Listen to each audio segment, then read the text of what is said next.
বারে সবার দেখছি কত কত আবদার আবেদন আপনার কাছে, কেবল আমার নেই। আপনার কাছে শুধু আমারই কোনো কিছু চাওয়া পাওয়ার ছিল না দেখছি। বেশ তো, যা চেয়েছি তা দেবেন না বলে কত রঙ্গ কৌশল করে পালালেন।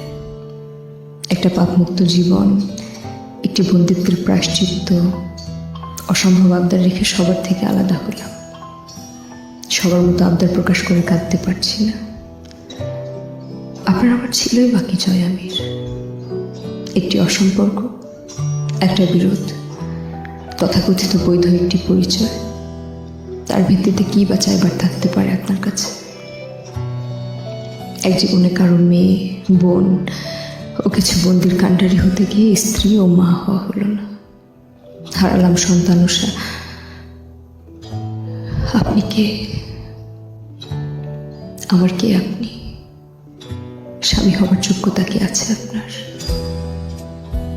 একজন আমজাদ আলী প্রামাণিকের মতো পুরুষ আমি চেয়েছিলাম আপনার স্থলে। এলেন আপনি। এলেন যখন জীবনটা গুছিয়ে নিলে হতো। আমার তো বাপ নেই। 3 কবুল পড়ার পর কি আপনার কর্তব্য ছিল না আমার এক জীবন কাঁধে বলে দেবার? অথচ আপনি আমার রূহ অবধি পুড়িয়ে ছাই করেছেন দিনের পর দিন। জয়ামির, আপনি আমায় দেখেছেন কখনো? যে মেয়েটা একটু একটু করে নারী জীবনের সমস্ত শখ আহ্লাদের গলা কেটে কিছু প্রাণ বাঁচাতে আপনার সাথে লড়াই করে গেছে। শেষে না সে প্রাণগুলো বেঁচেছে আর না সে নিজে। আমার বয়স কত? 24। বুড়ো হয়ে গেছি? বলুন না।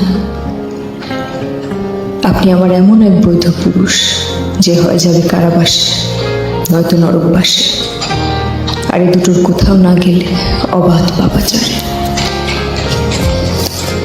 অথচ আপনি জয়ামিন না হলে আমার একটা জীবন হতো, একটা সংসার হতো, আমার সন্তান আমার গর্ভে থাকতো, একজন স্ত্রী ও মা আমি হতাম। সব কেড়ে নিয়েছেন। আপনি আমার কাগজ কলমের স্বামী। হৃদয়ে কতটুকু জিজ্ঞেস করেছেন কখনো?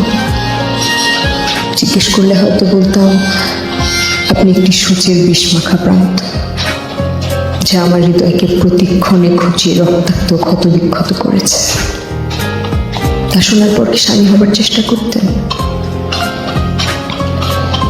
এত হিসেব গর্বে রেখে বর্বর শুয়ে থাকা পাপী পুরুষ, আপনি আমার স্বামী নন, আপনি আমার আসামি। দুর্ভাগ্যবশত আমার সন্তানের বাপ। এই বিরোধ মিটল না।